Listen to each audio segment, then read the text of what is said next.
There's a lot of houses now, especially from like McKinney and Points North, that have zoned systems or zoning in their house. And basically that just means that most, they have one system in their whole house, but they have 2 or maybe even sometimes 3 thermostats. And so how does that work? What does that do? So all 3 of the thermostats would communicate to a zone control board. Okay, this zone control board decides when to turn the equipment on and when to open and close these motorized dampers. So for example, if we have a system that's 2 zone and we have an upstairs and a downstairs, and the upstairs wants air, wants cooling, the downstairs does not at this time.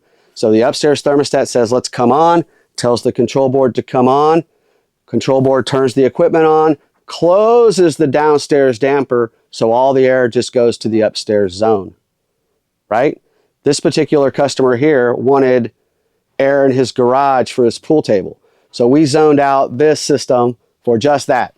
And so when pool table garage wants air, the damper closes for the rest of the house, just puts air in there, and then vice versa. And that way he doesn't have to cool his garage all the time, just when he wants it, which is, you know, once a week or whatever.